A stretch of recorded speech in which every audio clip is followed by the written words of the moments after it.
parts. Oh, thanks, Michael. I'm not going over the detailed kind of chapters at this moment. I'm just going to go ahead and jump right into it because I have a big question for the audience, and it's not like a rhetorical question. Like, what is the Colorado River crisis, and what can we do about it? That's kind of the topic for tonight. This is the question that keeps water managers awake at night. How do we distribute water from the Colorado River in a fair way to all different stakeholders? Because it affects a lot of people. What I'm reading is that there's about 40 million people depending on the Colorado River water. That's a lot.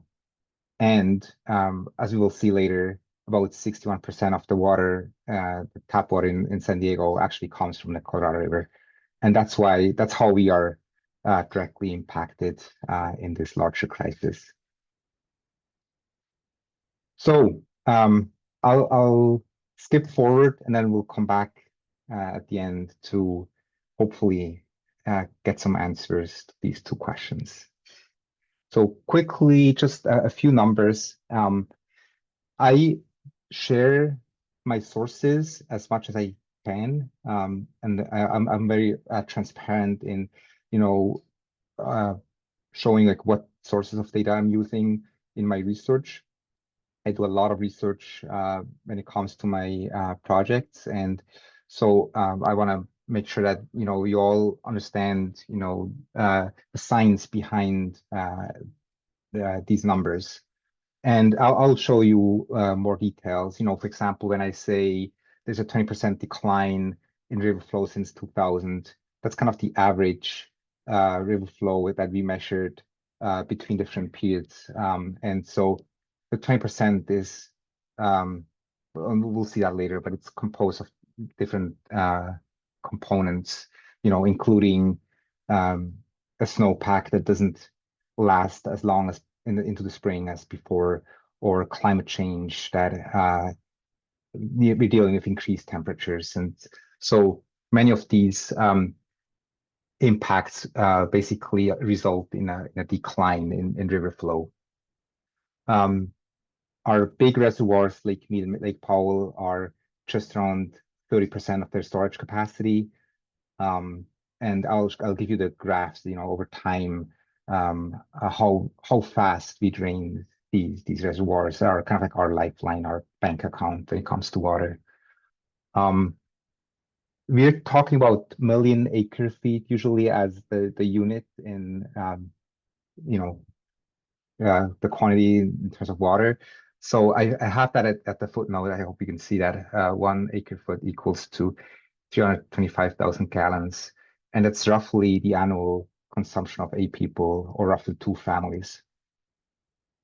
The 1.5 million acre foot that I mentioned here, the annual structural deficit, is an important number because it's often neglected when you look at the consumption. We'll learn more about that, but essentially, we have evaporation, evapotranspiration, I think it's called, along the way the water seeps into the ground. We have plants consuming some water from the river. So there's a large quantity of water that basically is lost, not necessarily lost to nature, but for us, we cannot consume it. And then there's the overallocation. We'll go into that. So let's jump right in. So the crisis that I mentioned is made of 3 main components. That natural flow that I already mentioned, with the 20% decline, the consumptive use, what we can measure, how much water is delivered to the different consumers, and then the apportionment. Natural flow is also called wet paper, basically really just the water that flows down the river. But apportionment is really just the theoretical paper that's apportioned to different stakeholders per law. And we'll go into more details about this law. We see about 100 years now of water policy in the American West that is based on historical data that was flawed when the contracts or the laws were made. So and I'm going to show that to you in a minute. So these three components we're going to talk about these in the next couple slides. But before we jump into the metrics, I want to give you a quick overview over the geography. And this is a map that just shows the Colorado River and few of the tributaries. And the seven basin states, we have an upper basin, and that's an artificial line that was drawn in 1922, the upper division or upper basin, and then the lower basin or the lower division. I use these two terms simultaneously. As I mentioned, 5 million people consuming that water, about 5.5 million acres of farmland, and then Lake Mead and Lake Powell as the two reservoirs, like the two largest reservoirs in the United States, and hundreds of miles of aqueducts. We don't see all of them displayed on the map. For example, what's missing is the Colorado River aqueduct that goes from Lake Havasu over to Los Angeles, and we also don't see the Central Arizona project CAP that goes from almost the same place over to Phoenix and then later Tucson. So that's kind of the geography, and so that kind of we're going to talk about that much more. But next, I'm going to show you an alternative version of that map with the native tribes, and that is very important to mention here because there's 22 and probably even more tribes, registered tribes that have land along the river. And in this 1922 compact, the negotiation, the tribes were not mentioned as stakeholders.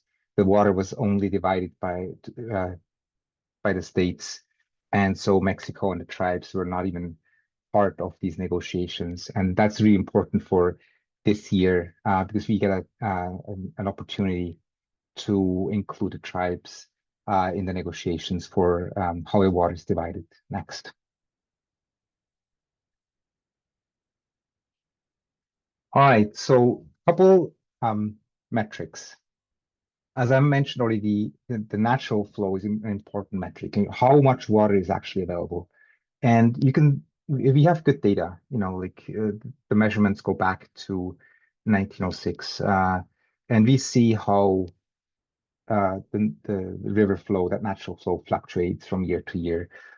There's some wet years and there's some drier years. But I think what's important to see is that overall, the purple dotted line, and I'll just follow it with my mouse so you can see it, has a trend pointing downwards. And so that's kind of like since the early 2000s, or probably even before, because we had a big spike in 1983 and 84 when Lake Powell actually filled for the last time. And so we had a downwards trend since then. And the blue line is really just a calculated statistical trend line, but it's showing. So I've added a couple more years into the future just to not necessarily give you a realistic forecast, but just to show you kind of the trend. And so let's look at a few of these numbers. If I just look at this year or around 2023, so the average is around 12.5, and I'll have these numbers later. You don't have to zoom in too much, but just a couple numbers that are important for our further, observation. Next is the consumptive uses and losses. So how much water was delivered to different stakeholders, and we're talking agriculture, we're talking, residential, use, but also industrial use. And these numbers here, I didn't go all the way back, but I focused on the last decades. What's important here is that there's always this gap between the orange dotted line, which is a 10-year average of the consumption, and the blue dotted line, that's a 10-year average, like a running average of the natural flow. And we can see this gap, like there's almost consistently going back 2 or 3 decades, there's always this gap, like around 2 to 3 million acre feet per year. And we'll show why that exists and why that matters. What's hard to for scientists is that the Bureau of Reclamation, who published the data, has changed their publishing a couple times. So until 2005, the Bureau actually reported on the whole river system. So the Colorado River as a system with upper and lower basin. So it was much easier to understand the data that they published. Since 2005 until 2015, they still published the data, but separate for the upper and the lower basin. And since 2015, the data has not been consistently reported. And I asked, like, are we gonna see that data eventually? And I was promised, we'll see the data, but it's just it's not available yet. So we're still missing a couple of years. But I think it's good enough. You've seen the trend lines already, and we see the gap here. One last trend line or graph, and that is Lake Powell. So as I mentioned before, Lake Powell is our reservoir, our bank account, right? So you could see since Glen Canyon Dam was built and operated in 1963, Lake Powell filled up. It had that peak around 1983 when it was full for the first time.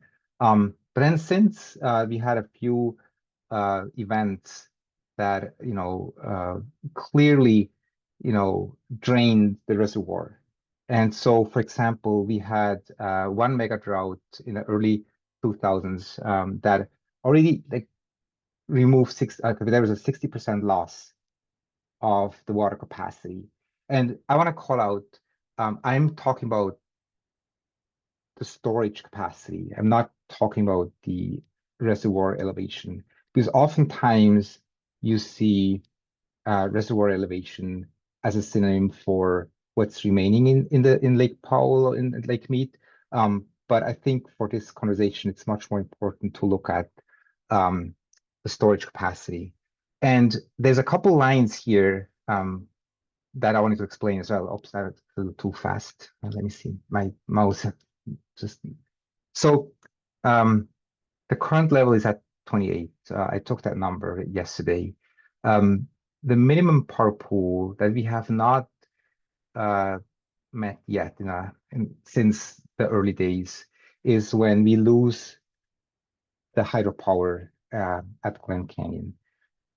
That's when the water intake is the penstocks they have intake and the water, if the water drops below, it's not safe to route water through the penstocks. So, and then we have an operational issue because we still want to release water through the dam, but it's just not going to generate power. And then there's that pool around this 2 million acre foot line, and that's really kind of the water that we cannot access with the current dam, because the dam doesn't have any releases that are lower than this line.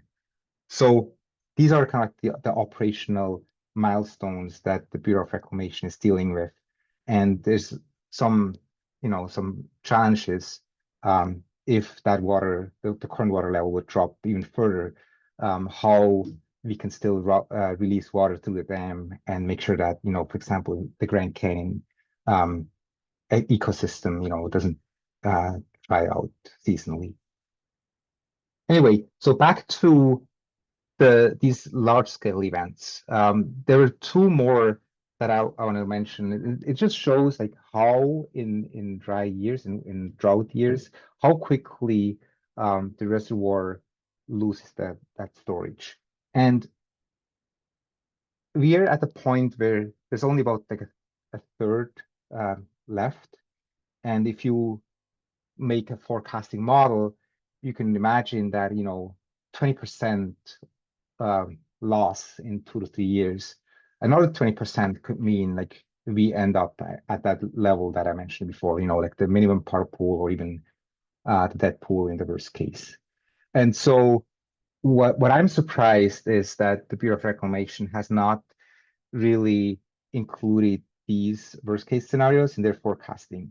Their forecasting has been more optimistic based on some historical data that they use, but I think it's not really looking at the worst case scenarios, and that's the result of that is that I feel like we're way behind in preparing for certain scenarios, like the water level dropping below the minimum power pool. Any questions so far? A lot of data, I know. Definitely, I got one if you're ready. Yes, please, Mark. Yeah, so I was reading a recent article that talked about the dead pool and some kind of a debate between is it where it's really calculated at.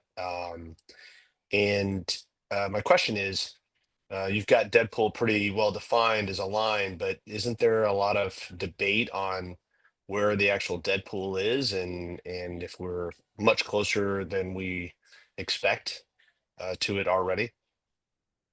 Yeah, good question, Mark, on the debt pool. So, I mean, there's just from a water management perspective, there's some hard limits. Like for example, when the dam was designed, as I mentioned, there were no release. So there's tubes called river outlet or river outlet works. These are really the pipes that are the lowest in the dam. And when the dam was designed, these were placed at a certain elevation, probably not thinking that this worst case scenario would ever happen, right? So, and these river outlet works, they're at a defined elevation. So there's no like physically, there's no way to release water once the reservoir level drops below. However, here's where the Bureau has some leverage. Um, what they do is they use both Lake Mead and Lake Powell as a like a one big reservoir, and they have their own guidelines, um, how much water they release from Lake Powell to Lake Mead, and I'll talk about that a little bit later. For example, there's a drought contingency plan with defined levels at what level the different states have to cut back their consumption, and so they control a little bit, like through this release mechanism, what drought contingency, like what tier you're currently in.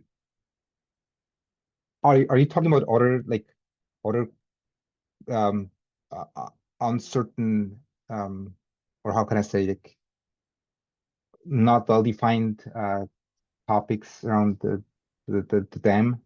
Yeah, that's exactly right, Stefan. I think what I was referring to is um, those they're reaching a point where it will just go stagnant because of Yes, the where the actual pipes are yes. and yeah, so that's and I think that maybe I was using the term Deadpool as kind of saying that, but maybe that's not the right term, but that's what I thought. Yeah. Okay. I have a graphic, a diagram I can show later how Okay, the that's great. If you're um going to address it later, that's fine. That's yeah, fantastic. just one last comment on this.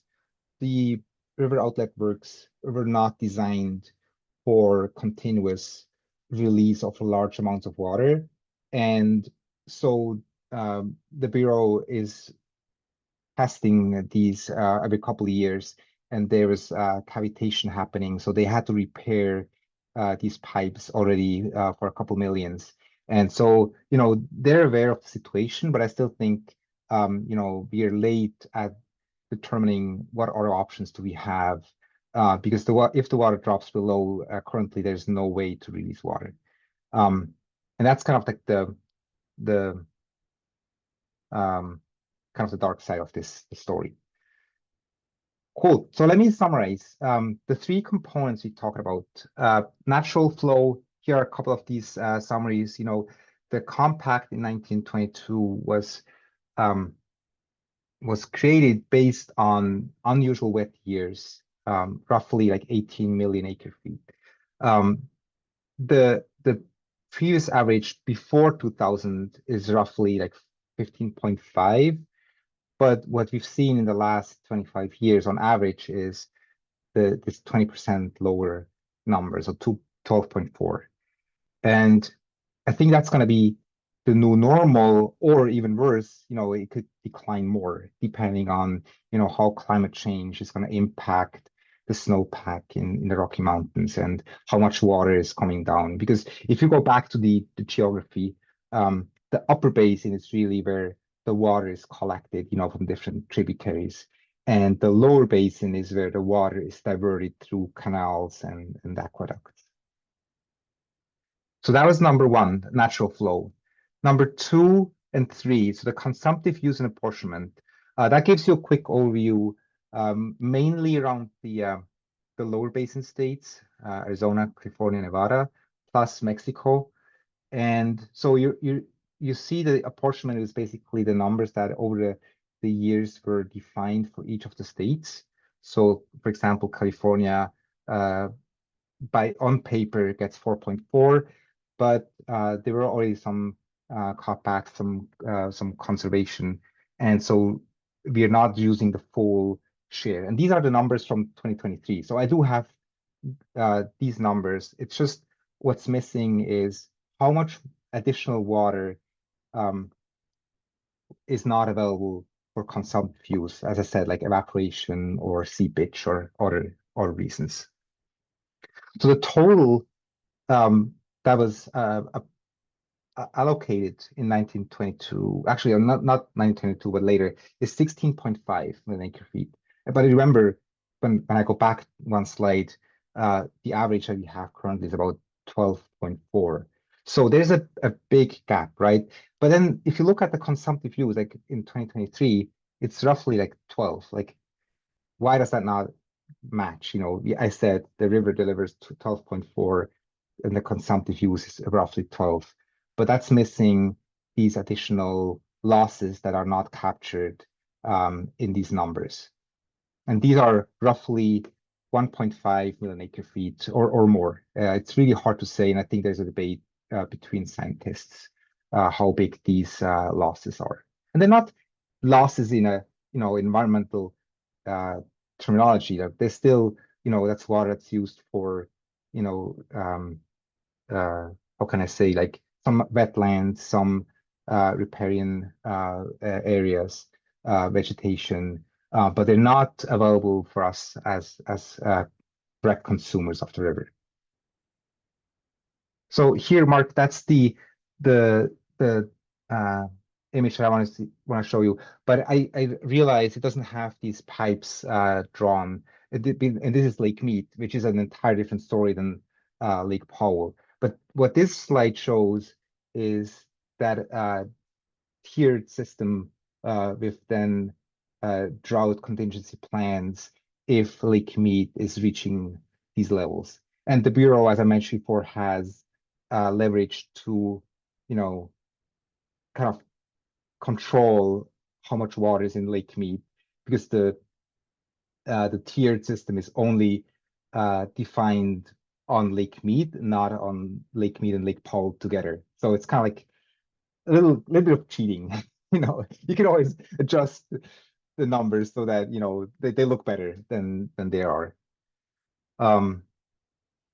Anyway, so that's and we're currently in a tier 1 shortage for 2026. That means there's reductions for each of the lower basin states plus Mexico.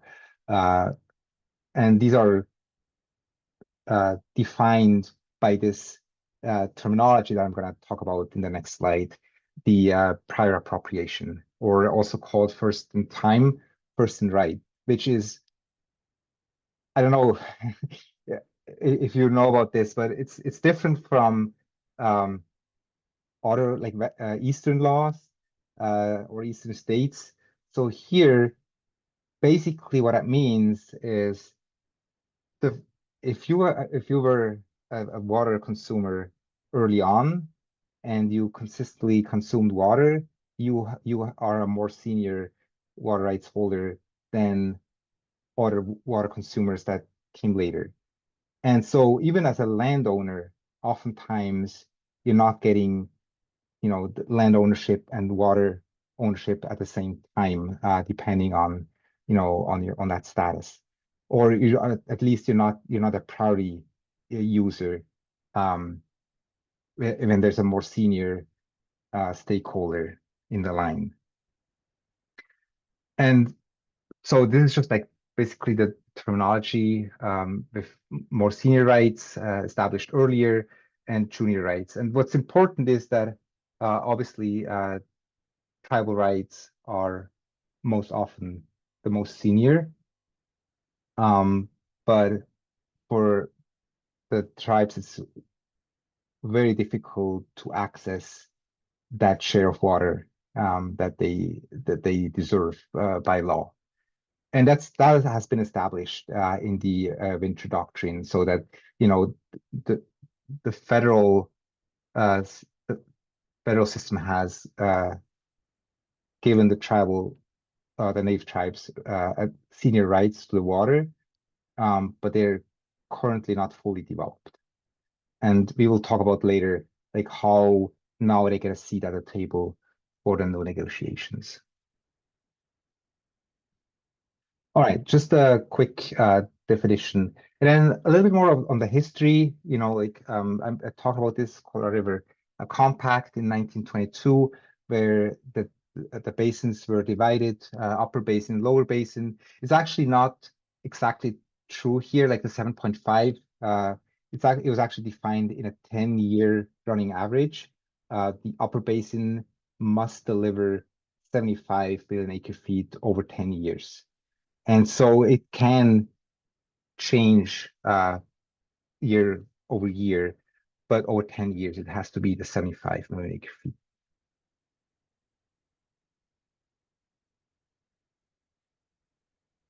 I haven't really talked about the images that we see also on the slides.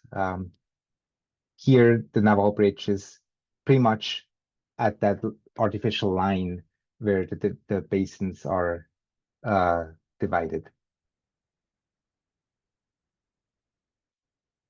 All right, a couple more details, historical context.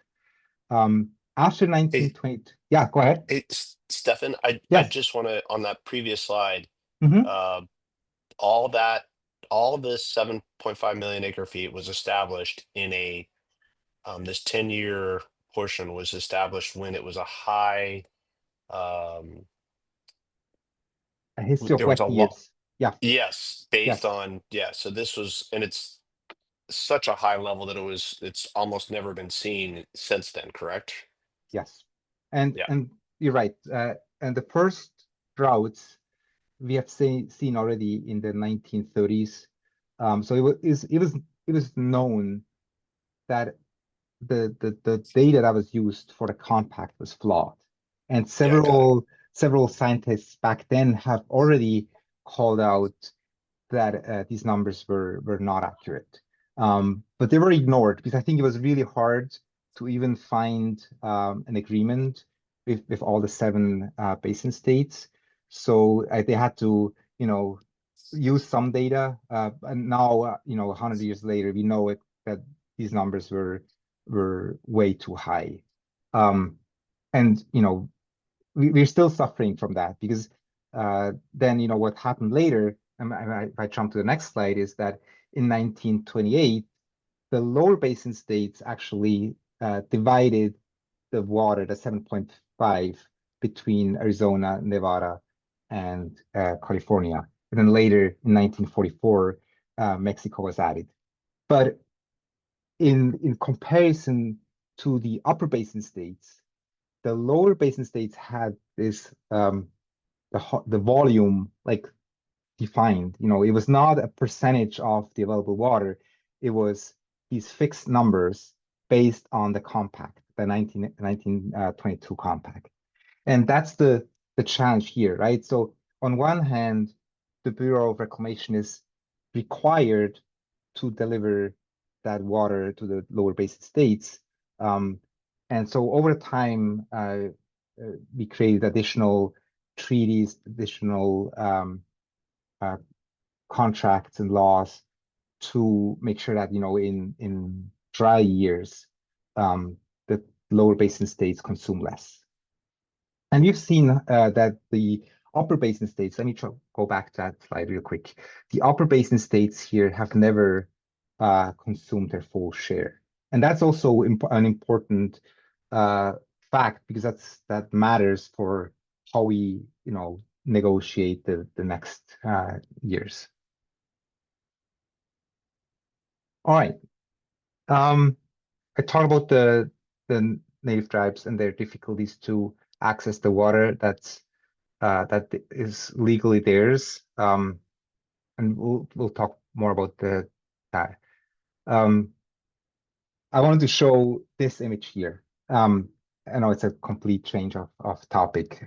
First, I wanted to add it as a background to my graphs, but then I thought, nah, let's just show it separately. So, as an environmentalist, there are positive things when, Lake Powell drops, like the water level. So, for example, many of the canyons are now accessible again, and the vegetation is flourishing. Like a lot of native plants are coming back in these canyons, and like the biodiversity is huge. Like where before some of the non-native plants took over, now there's a chance for native plants to claim, the canyons that became dry after they were flooded for a couple decades. So, there has to be that balance in a way, like what do you want to do with the water, and so there's this idea floating around that says, like, why don't we just, drain Lake Powell and bring it back to the pre-1963 state, and just use Lake Mead as the reservoir to manage the water. So that's commonly known under the full meat first idea, and it has a couple good, how can I say, like, a couple good ideas behind that. One reservoir means less evaporation, and less seepage. We could restore Glen Canyon to that pre-1963 state. And by the way, I have that book by Elliot Porter. I don't know if you have seen it, but it's a beautiful book. Before Glen Canyon Dam was fully operational, Elliot Porter went in and took images of these canyons just before the water was flooding them. So anyway, this film meet first idea is floating around, but there's a couple of reasons also why there's opposition.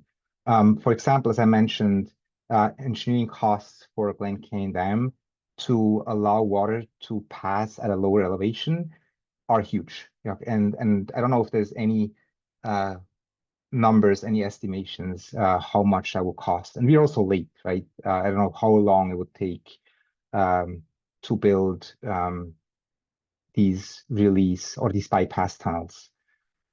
There's all like recreational Lake Powell is still big. It's maybe not at the peak anymore, but recreation is big, and there's also opposition by houseboaters and people enjoying Lake Powell.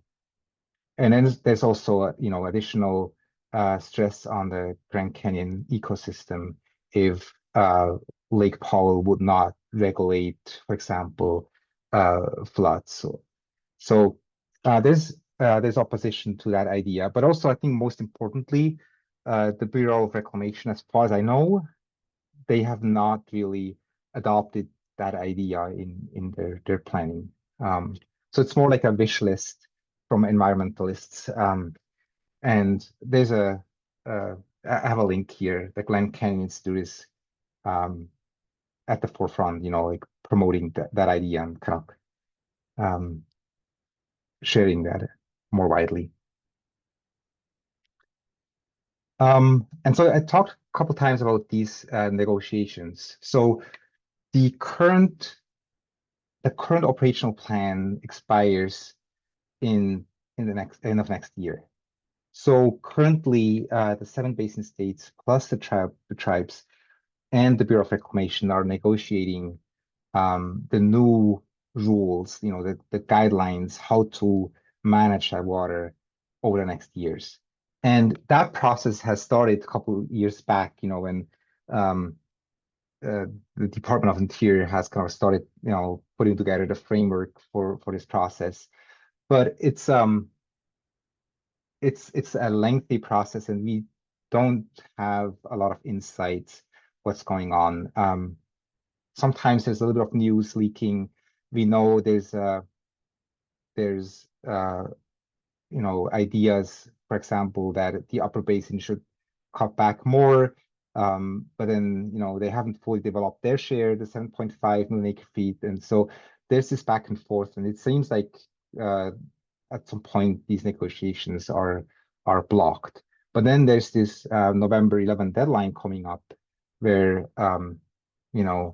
federal intervention will be the federal would take over, and then there's no negotiations anymore. They would set the guidelines, and the states would have to adopt these. So we'll see how this goes. We'll probably know more in a couple of weeks when if there's going to be a high level agreement or not.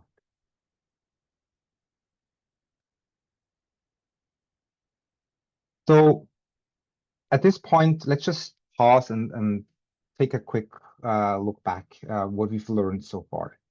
We talked about these 3 components, natural flow, the allocation, but also the paper water. So the river is heavily overallocated.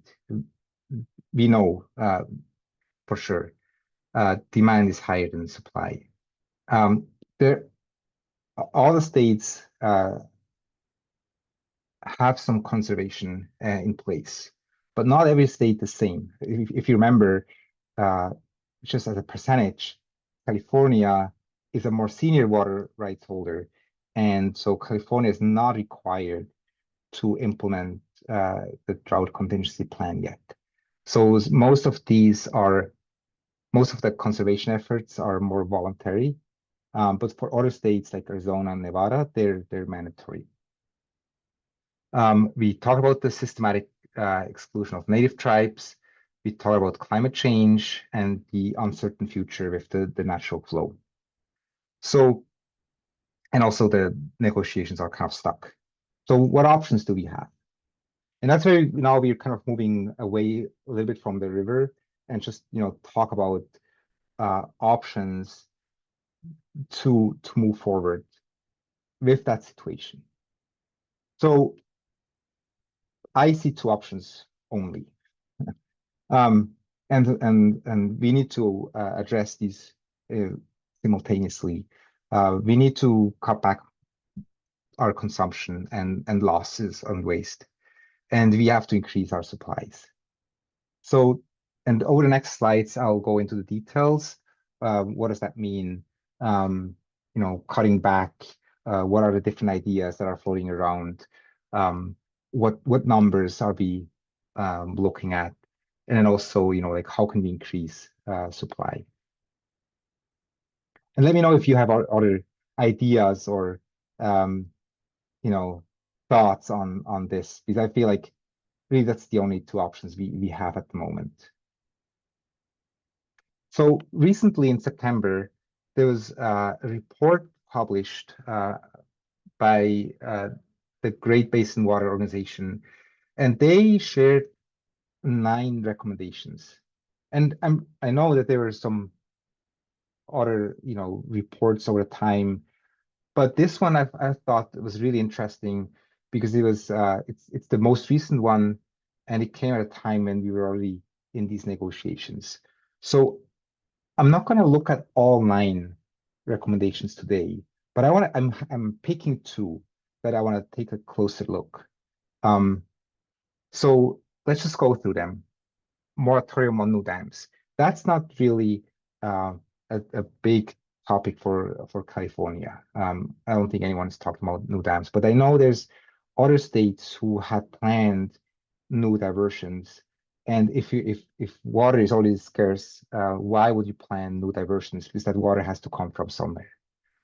The curtailing plants. That's the second recommendation. We'll take a closer look. The natural flow plan won't work until there are better data. I talked about that a little bit.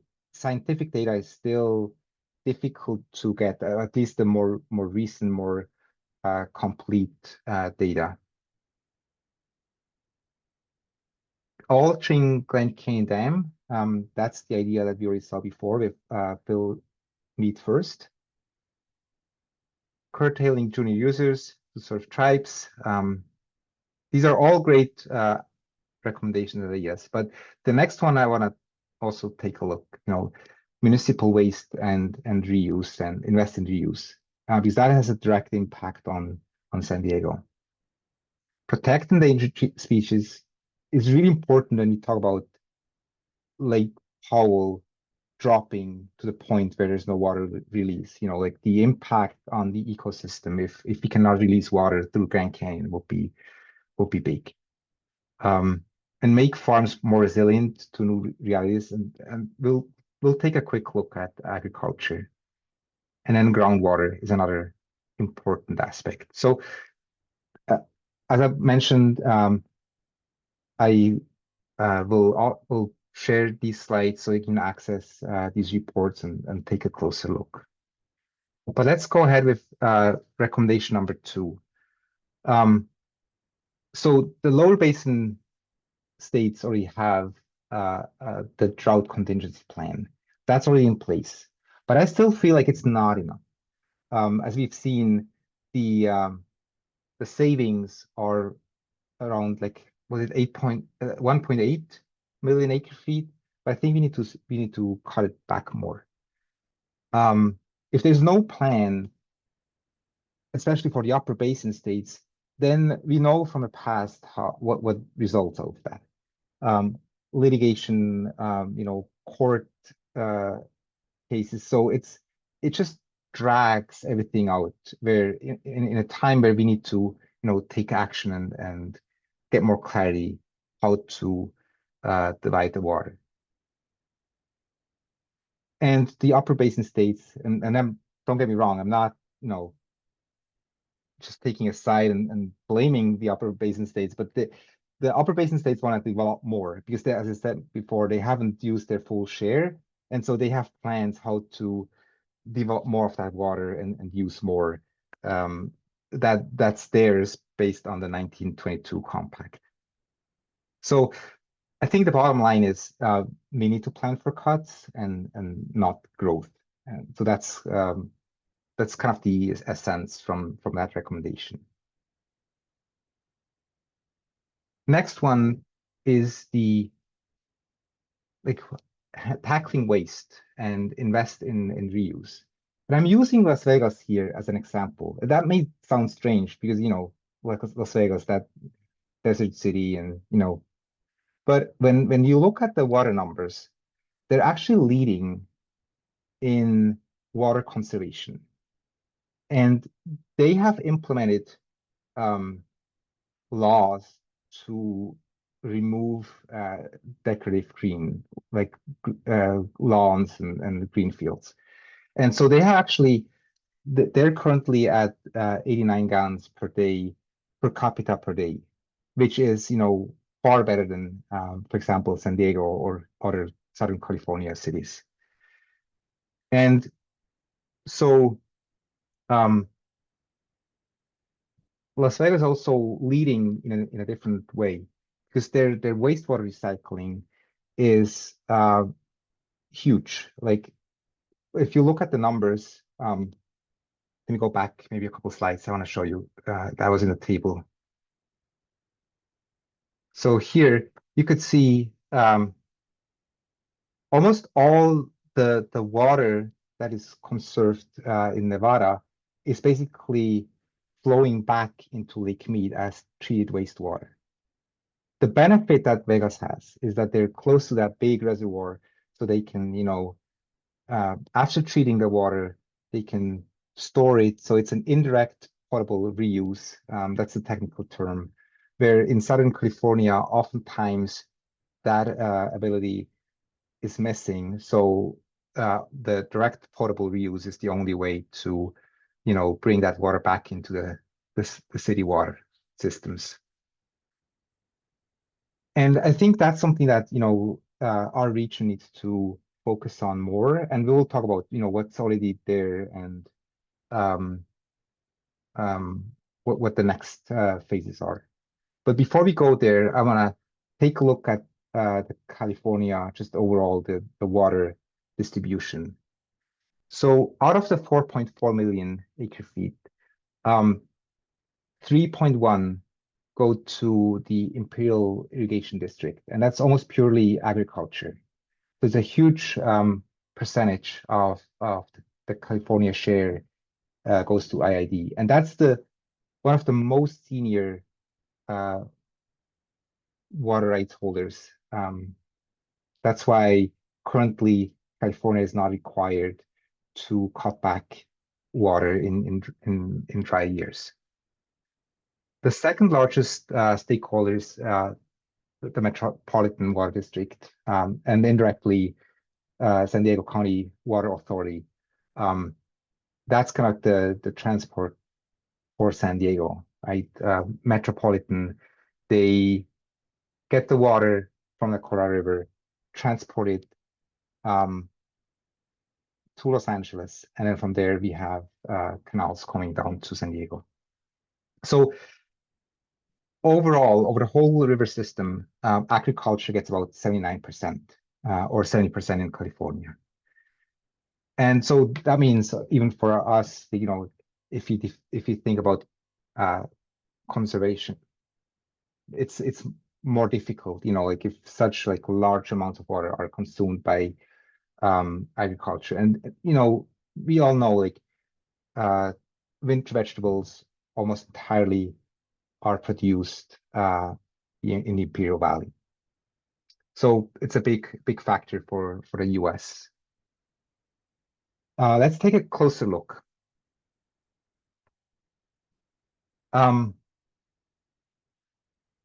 So we established the 79 already. Hay and grass is about 55% of the entire water, and that's a huge opportunity, right? Because if you look at cattle as the main consumer of the grass and the hay, there's a huge opportunity there.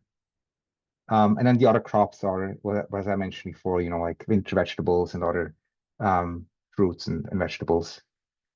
And what's also astonishing is that 40% of the alfalfa that's grown in California is exported internationally. And that's an interesting point because, as I mentioned before, they're senior water rights holders. And oftentimes, when land is sold or the water rights are sold, then that new owner gets the exclusive right for that water. And in this case, farms were sold to international buyers, and they grow the grass, they pack it up and ship it overseas. And so but that's also, there's a trade. I understand there's a trade. There's export and there's import as well. But these are just like some of the numbers.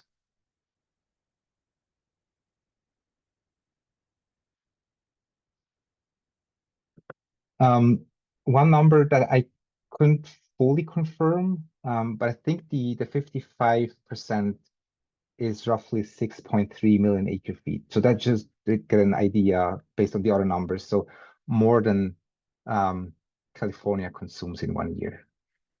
That's the whole river system. That's not just California. And the next slide, so that's another threat to our water system is that tech and artificial intelligence are huge water consumers. And that's the AI and tech boom is a very hot topic at the moment at the Sierra Club, you know, because there's so many new developments and plans to build data centers. And there are technologies to reduce water consumption, but the cheapest way is still to use water to, to cool down the servers. But there's no other benefit to the local community. There's no agriculture. There's no people directly benefiting from these data centers.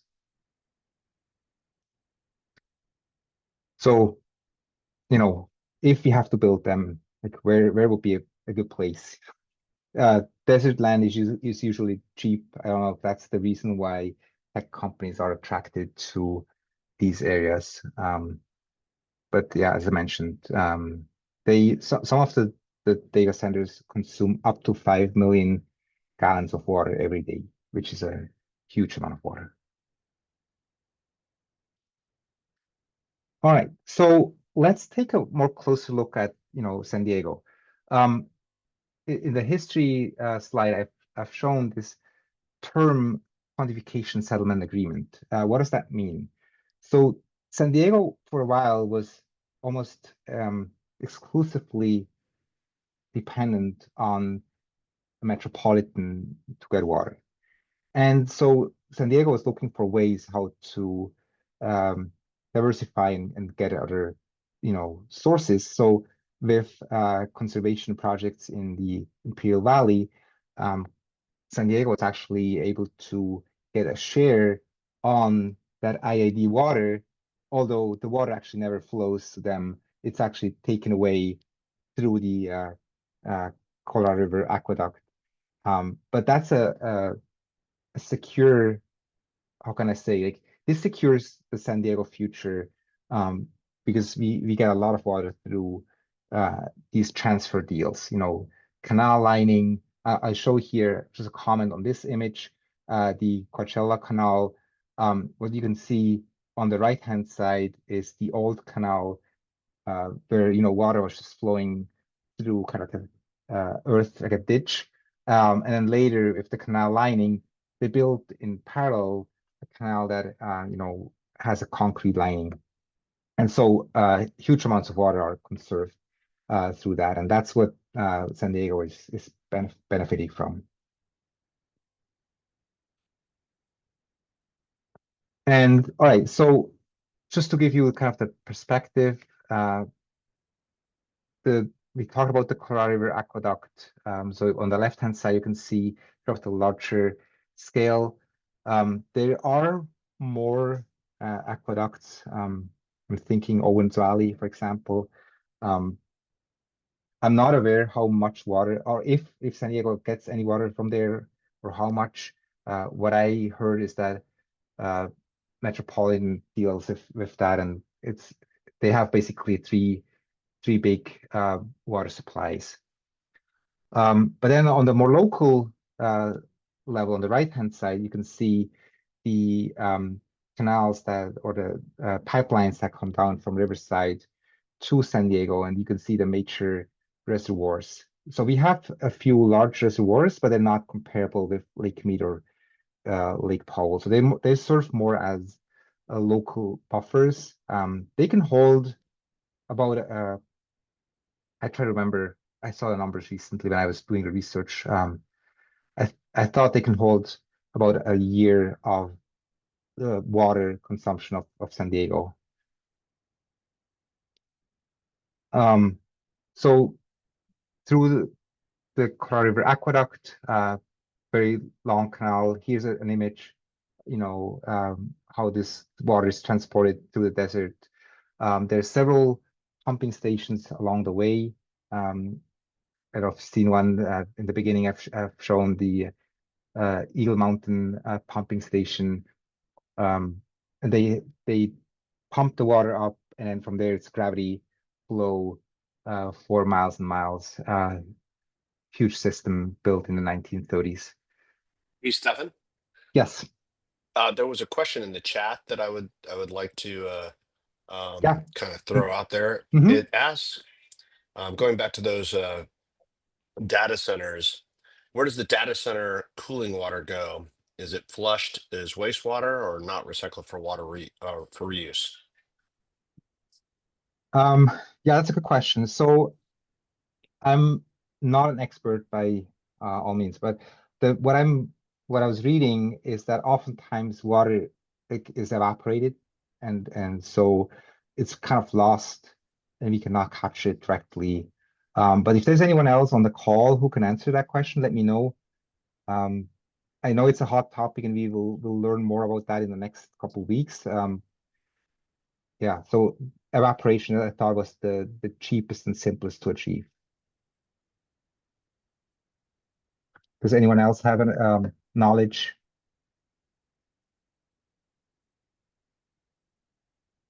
Okay, I'm no expert, Stefan, yeah, but that's what I've read as well. yeah. And the amount that is still maintained, that is put into a wastewater system, if there is any, unless the community has water reuse, it's Hmm. lost into the wastewater system. So Yeah, really, there's twofold there. yeah. I read about closed systems too, but I think they're just way more expensive, also to maintain. But yeah, we'll learn more about these in the near future. Any other questions, Mark, in the chat? Maybe I That can was it for access it. now. Sorry about that. Okay, Go ahead. cool. Thank you.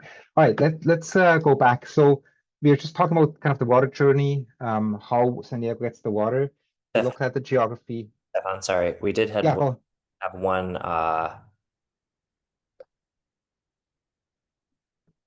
sorry, is this the one you just addressed Molly's question in the chat? Well, like what happens to the cooling water at data centers after it's used? Yeah, that's what we covered Oh, there, Sorry, I Michael. that for a yeah. second. To my knowledge, for the simplest data centers, it's just evaporated, and it cannot be captured in a way. So, thanks, sorry. Yeah, no, thank you. Cool. So this is I think a good graph that shows like where the water comes from. When you see conserved water, IID and canal lining, we talk about that. That's directly coming from uh, the conserved water from the Imperial Valley. Metropolitan, as I mentioned, they have multiple uh, supplies, multiple sources. So it's always a little difficult to know how much water. But the San Diego County Water Authority claims that 61% of the water, the San Diego water, comes from the Colorado River. And then there's desalination, and then we'll talk about that in a little bit too. Some local surface water, recycled water, groundwater, and then another transfer. What's missing here currently is potable reuse. So the Water Authority actually has additional information on their website that shows what their goal is. They want to increase potable reuse to about 18% of the whole bill here, but that's not currently in place. And so before we go there, I want to just talk a little bit about the San Diego success story, because I think it's important to mention that, similar to Las Vegas, San Diego has a similar success story, but maybe just not as pronounced as Las Vegas. So we are currently down at 113 gallons per day per capita, and population growth and water conservation almost actually cancel it out more. Like the water use is further down than population growth. And so this week was a big week. I don't know if you've noticed or if you followed the news, but there was a vote at the San Diego City Council about the water price increases. I do have some information I wanted to share. However, I think it was still pretty fresh. So I heard on Tuesday the council voted yes, so the prices will go up over the next years, but they will not go up as much as they originally thought. You know, they had something like 60% increase for fresh water and roughly 30% for wastewater.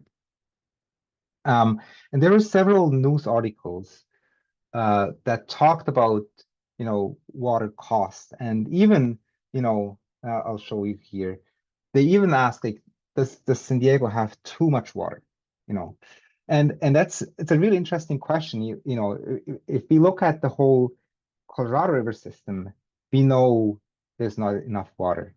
But as I mentioned, also San Diego is in a good place because we have these contracts from the water transfers and the conservation with the canal lining.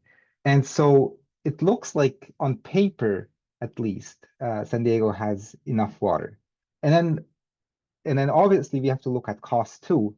And so, you know, it's interesting when you look at, you know, how much water costs from the metropolitan at the bottom here, and then how much water costs, you know, if you have these additional treatment plants or the desalination.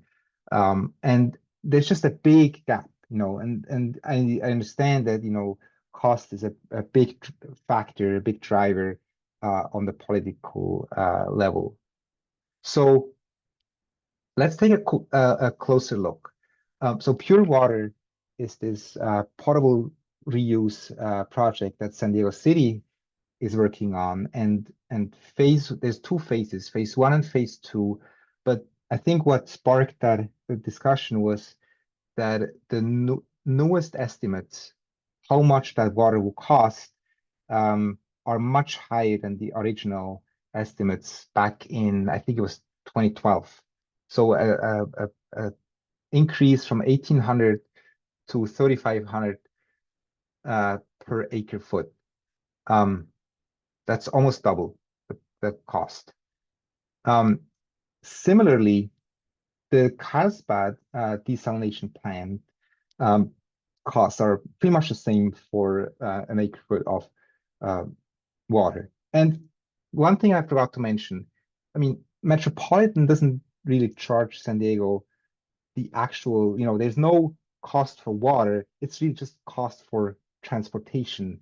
And there was a court ruling earlier this year that said Metropolitan cannot force San Diego to pay the same rates as other water consumers within the metropolitan system, because San Diego has this unique position with these transfers from the quantification settlement agreement. And that means Metropolitan actually has defined now a fixed price for San Diego, and San Diego can sell that back to other consumers, and that's a huge opportunity, right? So that's now leverage for San Diego. You know, if we don't use all that water, we can sell it to someone else, and that's where, you know, water becomes this commodity, right? It's trade. There's trade, and someone, you know, makes money with that. But the point is that the pure water was created as a long-term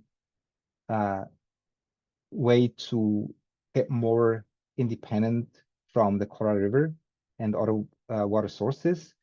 But obviously, with this huge cost to build out these two phases, San Diego City had to increase the water cost. But actually, I think what they say is that 90% of the cost goes to the water authority, which basically pays the bills for Metropolitan.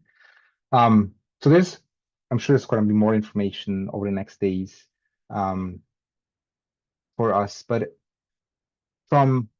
let's say from a Colorado River system perspective, there's not enough water.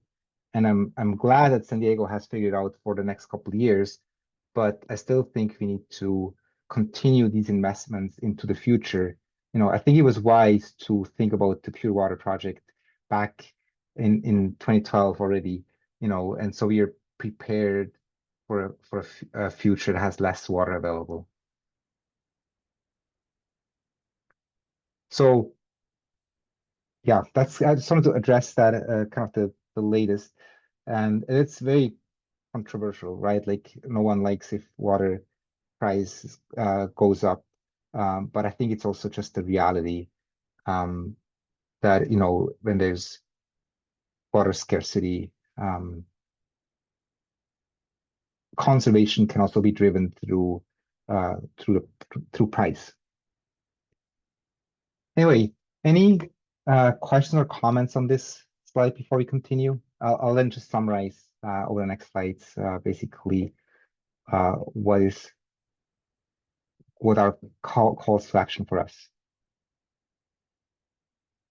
All right. So first, and I'll share in a little bit.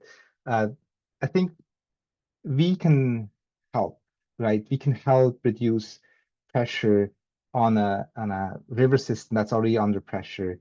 And although, as I mentioned before, the majority of the water is consumed by agriculture, residential water consumption still matters, and we can do our own share to help conserve water.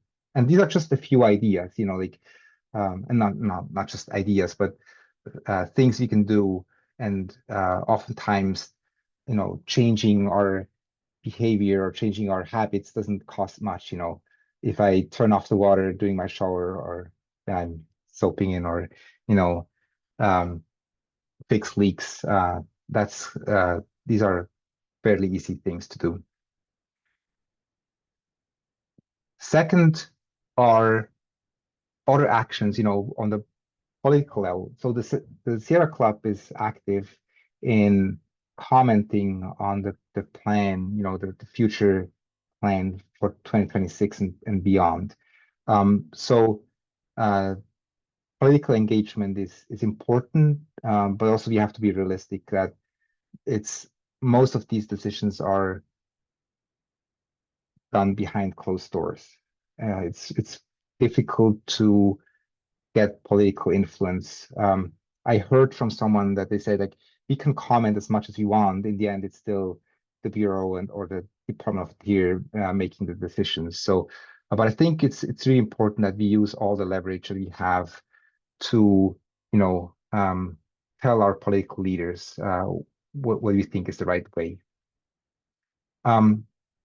Agriculture reform, another hot topic. When I was traveling up and down, and I was, I saw so many fields, and I recently saw like farmers really investing in modern, drip irrigation systems.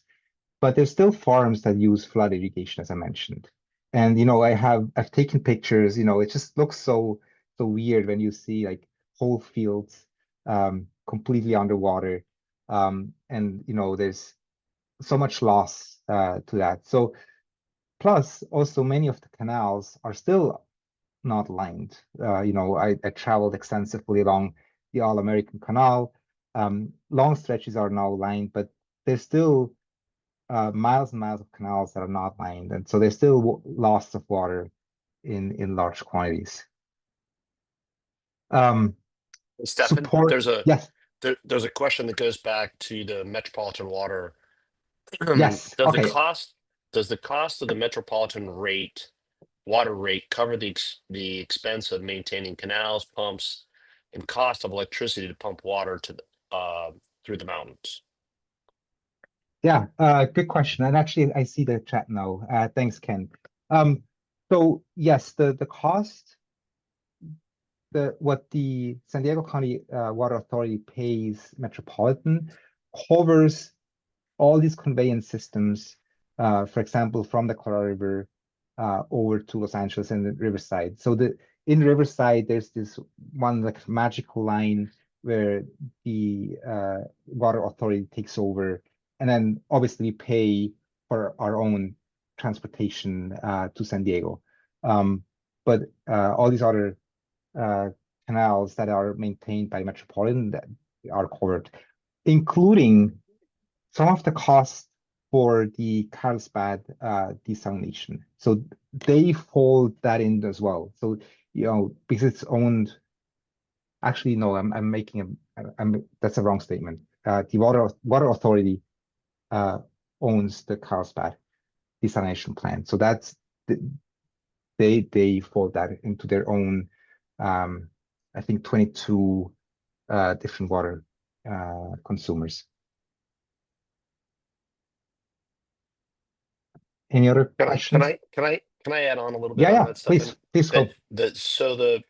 Your question is kind of challenging because it does cover what the Metropolitan Water District gets to do, but there are infrastructure storage problems with water that are not covered by even, like, for instance, Lake Hodges Dam that's actually covered by the city of San Diego. Mhm.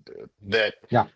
that the county water authority pays to kind of maintain a little bit, but it's not fully covered. It's supposed to be done by the city. So your question's a little bit more, it's not as black and white because there's a lot more to it than, just getting the water here. There's, once it gets here, how do you store it and so Yeah. on and so forth. So yeah. Yes, you're right. Because some of the local reservoirs, the San Diego City has rights on that water, but also other, what are they called? The water districts or water users in the county.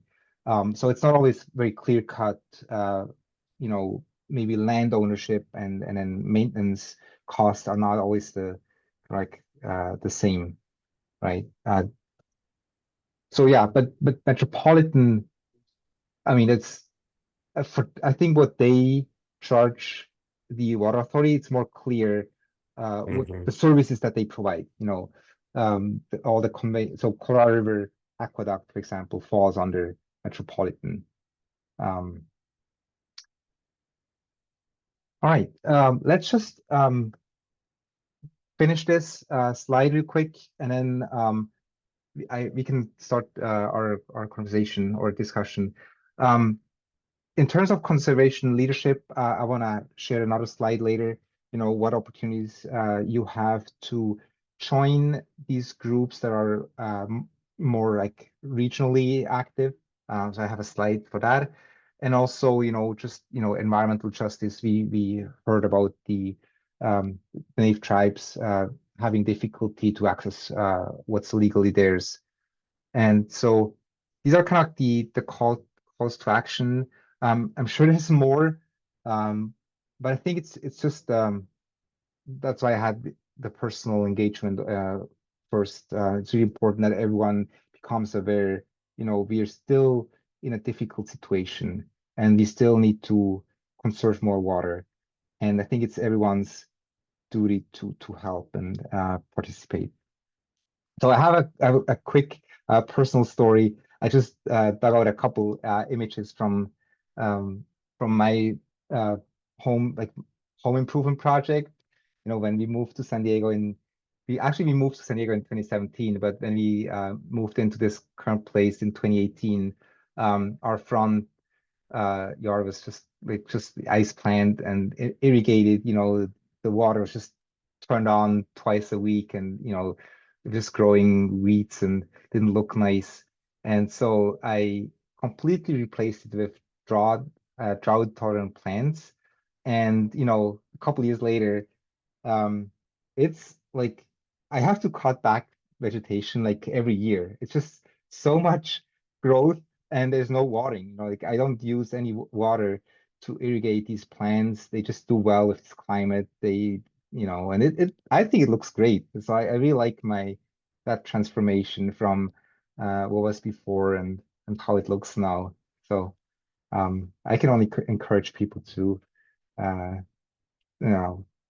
approach it the same way. So last slide here, really just to go back to the big question. So we talked about the Colorado River crisis, and I hope I was able to show, what that crisis is, and because it's remote, right? Like, who thinks about Lake Powell or Lake Mead when you shower in the morning, or when you open the tap? So I think it's important to understand, where our water comes from, and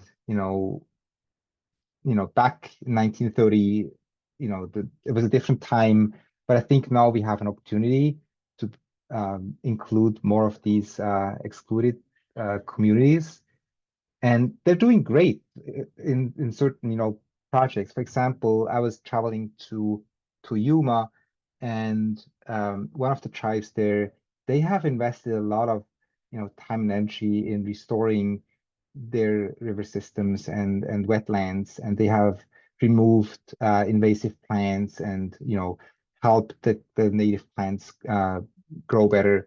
So we need to support these efforts too. So there's always something we can do to help. I want to just hear from you, like, is there, in terms of what the crisis is or what we can do you have any thoughts or any questions?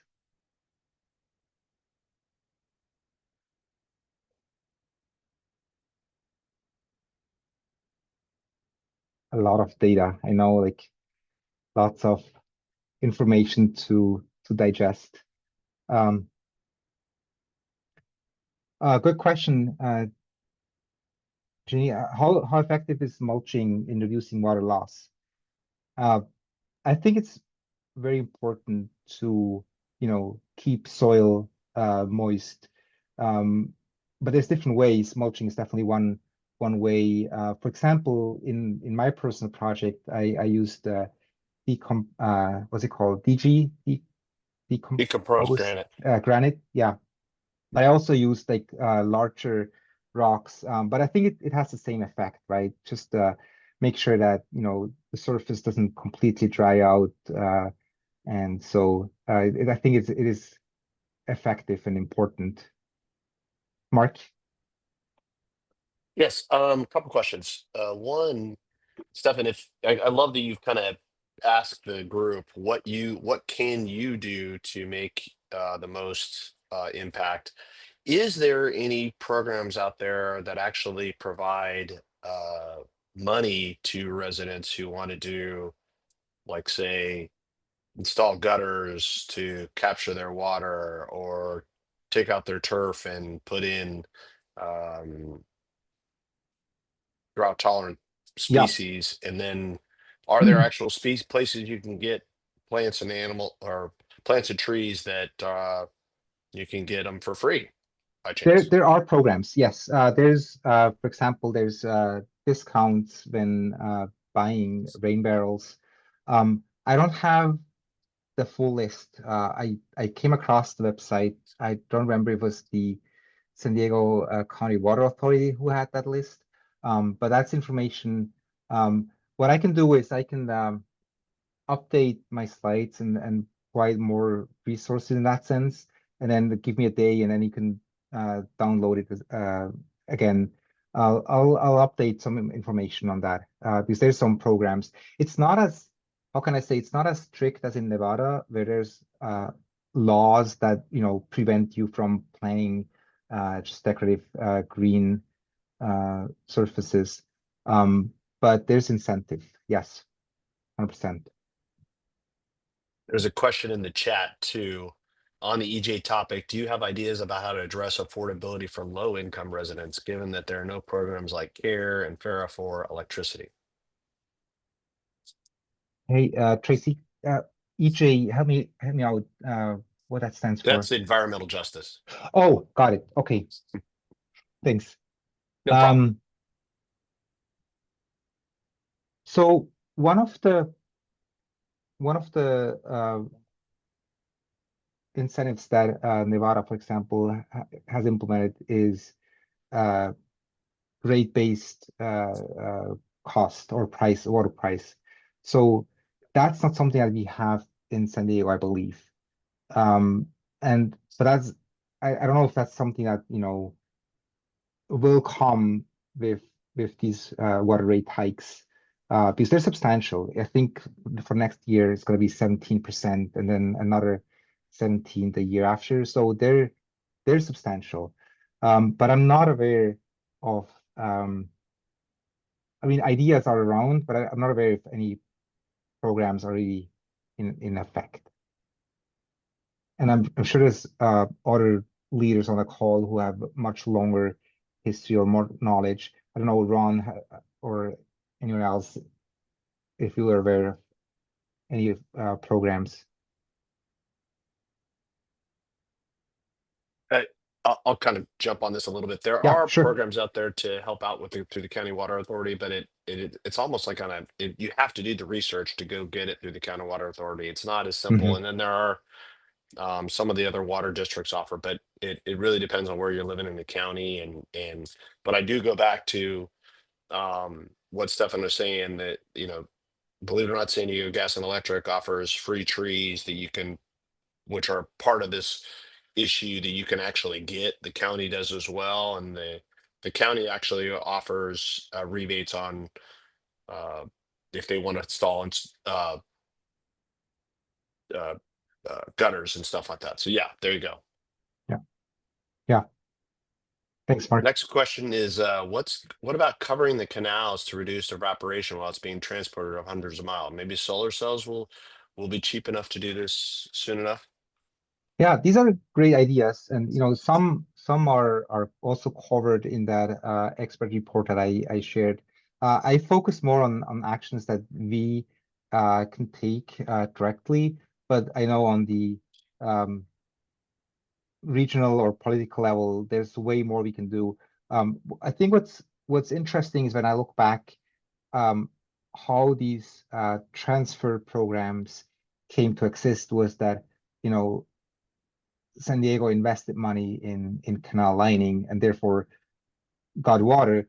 But then that work stopped. Like these projects stopped, and they were not continued. And I see the same with farmers. I don't know if there's an incentive to even modernize their irrigation systems and use drip systems or sprinklers instead of flood irrigation. So these are great ideas. The solar idea and covering the canals has been floating around for a while, but I don't know if there's any investors or incentives to tackle these. So I don't know. I mean, great ideas for sure. I don't know how they can be realized.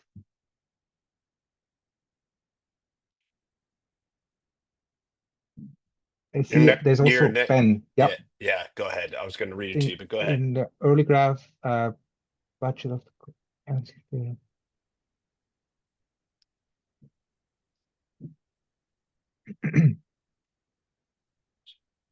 Okay, yeah, great point, Ben. Yeah, so evaporation amounts to about 10%. I floated the number of 1.5 million acre feet per year.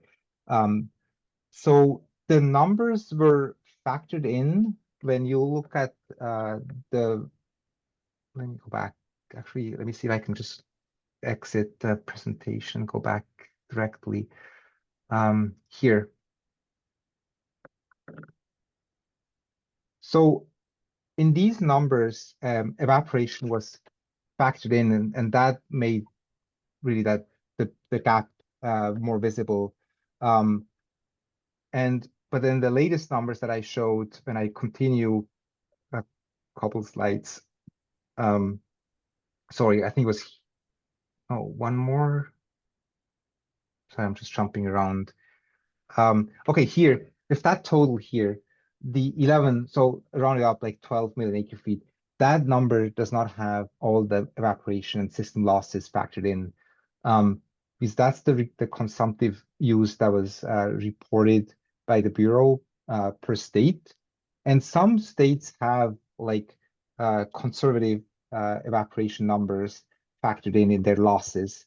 But these are more like the smaller reservoirs, in California, there's a couple smaller reservoirs along the line. But I believe the large reservoirs are not factored in, especially since Lake Powell is considered in the upper basin. I didn't see these numbers called out separately. Can you also talk a little bit about Stefan about, I know evaporation, but a big talk they're worrying about now is actually how the water is seeping into the actual canyon walls at a Yeah, rate that is much greater than they thought. yeah, very good question, Mark. So, and this is all information I was reading about from other sources, and um, I cannot quote the source at the moment, but I was reading an article that was responding to the Phil Mead first idea, and they claimed that in the first decades of Lake Powell, the seepage actually just the sandstone kind of absorbing water at a much higher rate than now. So we in the last decades we were seeing a decline.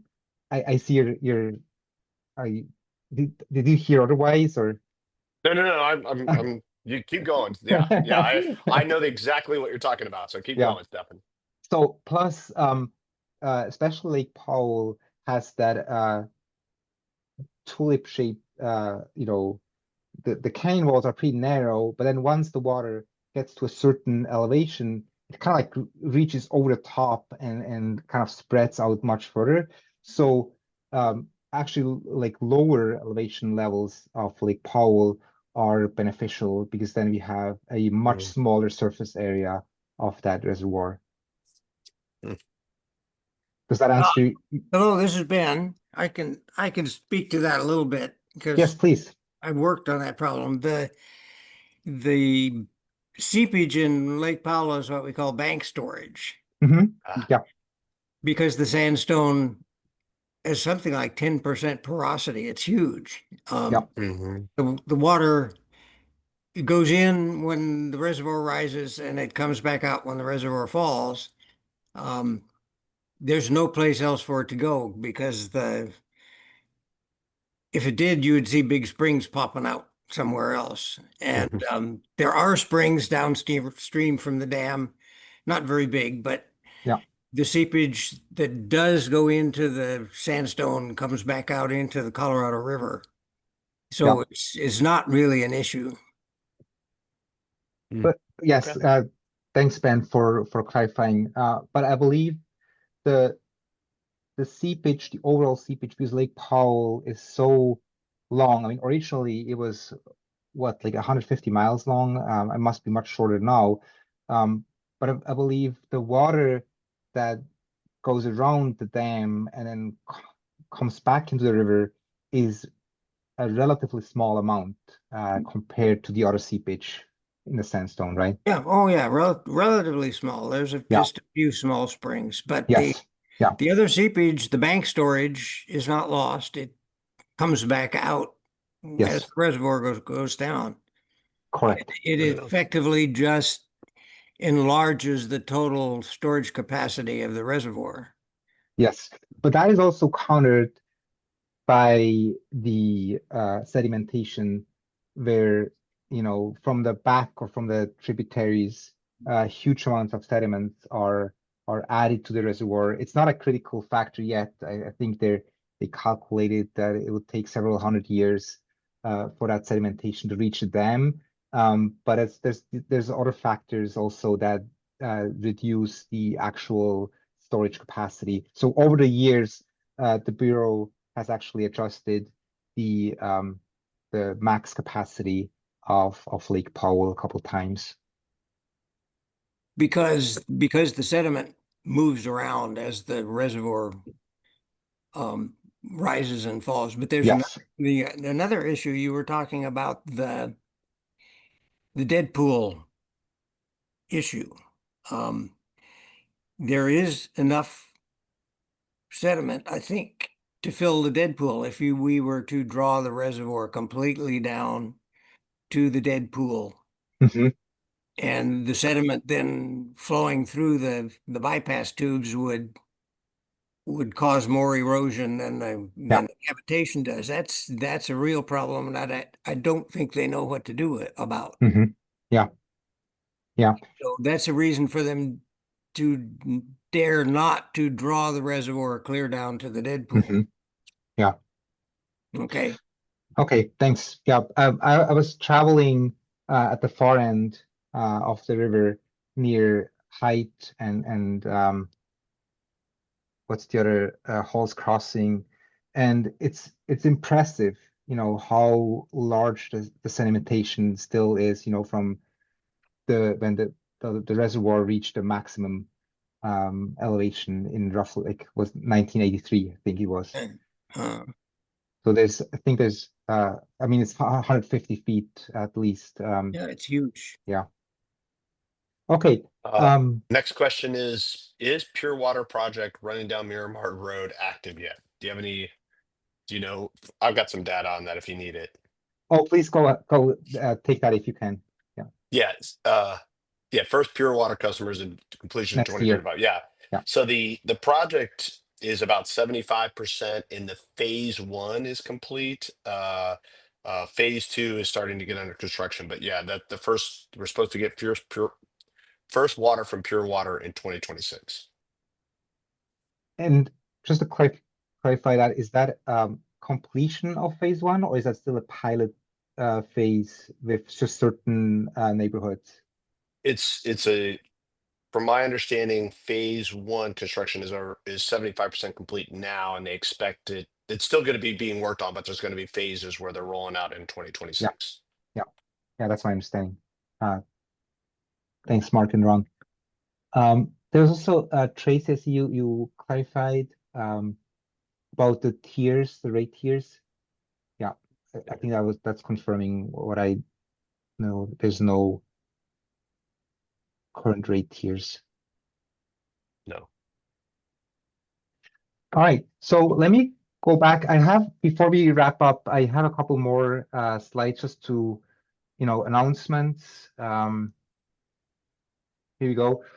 So we're forming a new water committee in the San Diego chapter. Stefan, I'm not sure if Yes, you're no longer sharing this slide. I'm not sharing anymore. Okay, sorry about that. Let me go back. Let's see. I know that is. Can you see my screen now? Yep. Okay, cool. So yeah, a new water committee. We're kind of in the works to get this started and make that operational. And that's gonna connect with additional water groups in the Sierra Club. I have an additional slide for that. In November, we'll have 2 events, and I have the registration links if you download the slides about the Western water laws. These presentations will go in much more detail what I talked about before, prior appropriation and the first in time, first in right. I'm not sure if we have a date for the next chapter talk. I don't know, Mark or Mike. Yep, I got it right here if you want me to tell everybody. But Yeah, please do. yeah, there you go. So everybody, Stefan, you knocked this out of the park, by the way. This was fantastic, by the way, dude. You're a rock star. So Thank you. I am so happy that we invited you to do this. I can't even tell you. I'm beaming with happiness right now. So but yes, so if you enjoyed this, I'm very excited about our next Sierra Talk. Will actually be held Thursday, January 29th, which is a Thursday, just like this one, from 6 to 8 p.m. We will be joined by Miss Abigail Burke, who is a director at the University of San Diego, and she will be going over what is called the En-ROADS model. And if you have not, the En-ROADS is a climate solution simulator, and it provides policymakers, educators, businesses, the media, and the public with the ability to test and explore different cross-sector climate solutions. And we're going to be going in depth on that so you can actually see how, if you want to do certain things, how does that actually happen real time in a climate simulator? And it's called the En-ROADS model. So data will be coming out, so you can register for this event, but that's the next one coming up. So back to you, Stefan. Cool. Thanks, Mark. Great. I have another slide here. 1 second. Yes. Just lost control. Here Sorry. you go. From that, I just wanted to underscore how excited we are about this water committee hopefully getting launched. And so if this is something you're interested in actively being engaged in and working on these issues around water conservation, water management here in San Diego County, please reach out to Stefan or to one of our staff members, and we are really excited to get people involved in this. This is something that the club has been wanting to be involved in for a very long time, and we are really, really happy and pleased that Stefan has stepped up to lead this. So we'll be following up with the people on this call, and I hope some of y'all will take this opportunity to be inspired and get involved. Stefan's a great leader on this and a great person to work with, and don't miss the opportunity to, step up and do your piece to make sure that we have a sustainable future for water in San Diego County. Thanks, Michael. All right. A couple more details or slides before we wrap up. This movie, I was blown away. I saw it in the IMAX theater a couple of weeks ago, and I've been working in that space, environmental justice, the water, like Colorado River. I've traveled the river up and down, but this movie is so beautiful. I was blown away, and what they achieved is to inform the viewer in such a good way. You could see these beautiful landscapes, you see all these animals and their stories, but at the same time, they also bring up all these more difficult topics that we looked at today, and it was just such a pleasure, such a beautiful movie. And for a moment, I thought, what am I gonna do after watching this? Like they told everything that I knew, right? But I think it's still important to continue advocacy. But if you get a chance, it's now streaming. It's really, like, I highly recommend. This one here, last slide, like last official slide. I have a couple more in the appendix, but if you want to if you want to bring your phones out and scan that QR code so you can download the slides, you get all the information from the slides, the sources, different reports, registration links. It's all there. Should be accessible directly from your phone. I'll just give you a couple seconds. What's later in the appendix is also a reading list. I put some books together that I have personally read, but also we have a book club in our Western Waters group, and we are currently reading Where the Water Goes. It's kind of like a travel story by David Owen, and he's basically telling us the story about the Colorado River as he was traveling down the river. There's a bunch of other books that I can highly recommend. So if you're interested to learn more about Western water law and all these historical events, there's a selection of books. So if everyone's done with the scanning, I'll just move forward. That was the book list. Well, I'll jump over it. These are the different groups at the Sierra Club that focus on water issues. The Water Sentinels is a national team, and then Western Waters is kind of grouped under the Water Sentinels and the Colorado River Task Force as well. So there's several national level groups active. The Angeles chapter, or Los Angeles, they already have a water committee, and I'm talking to their chair, and we're going to partner on local issues. There's additional water committees in other chapters in other states, and so we also have an exchange between these water committees. It's important for me to learn, what are they working on, what issues they focus on. So they're open to, share information, and there's meetings and information that these share out through newsletters and distribution groups. Last slide, I promise. A very short list of environmental and nonprofit organizations locally, but also just more regional. A few that the Sierra Club partners with, but also a few that I personally I'm in touch with. And there's many, many more. For example, Patagonia has a directory of organizations, and it's great that even a private company is engaged and works with these partners, with these nonprofit organizations. So just a few ideas for you, to gather more information. Glen Canyon Institute is here because that's the organization that has documented this Phil Mead first idea.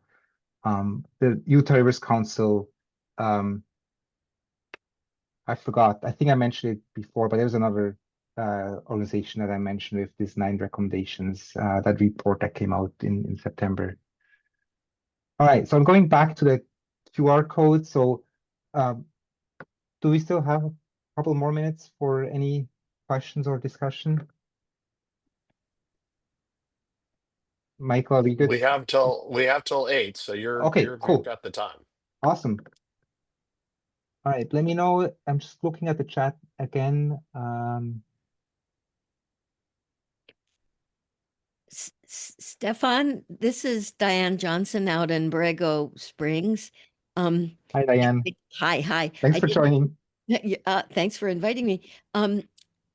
A sort of a different approach to what we can do is that California did pass that $10 billion climate resiliency bond, Prop 4, remember, a year ago. And I think about 3 billion of that is for water projects. And that would be definitely a place where local chapters could be looking at actions that they could take. And I just want to remind people that the San Diego County Water Authority is not actually a county government thing. It's right. It's a group of other districts and yes, of other, and we should all know our own local water providers and get in touch with them to find out about conservation projects, etc. Yes, great call out, Diane. Thanks. And I wasn't sure about that. So you said it's called the resilience bond? Hold on. Yeah. The bond was called the Climate Resiliency Bond, and about $3 billion of it is for water infrastructure projects. Wonderful. I'm happy to learn more about that and see if there's something that we can tap into for local projects. Thanks for calling that out. I think like DWR is just now starting to turn that into actual grants. They're at the very beginning of that process. So it's a good time to get involved. Awesome. Okay. Thank you. Other comments or questions?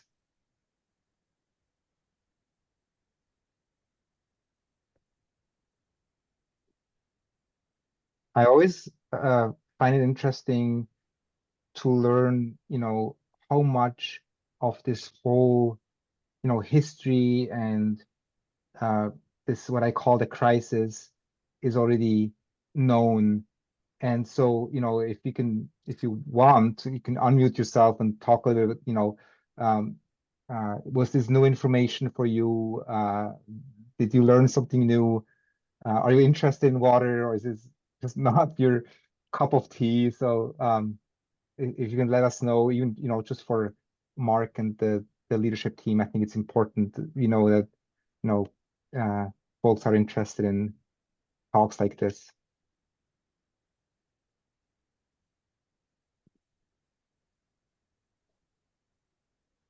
Thanks, Nick. Appreciate that.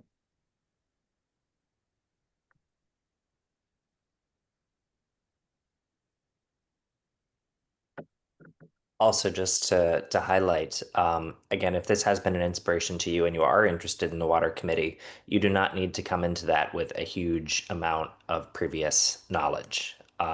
We are here to, fill anybody in on the knowledge that they need to have to do the work. So don't let imposter syndrome hold you back. We're all in this together, and we all have a lot to learn. So 100%.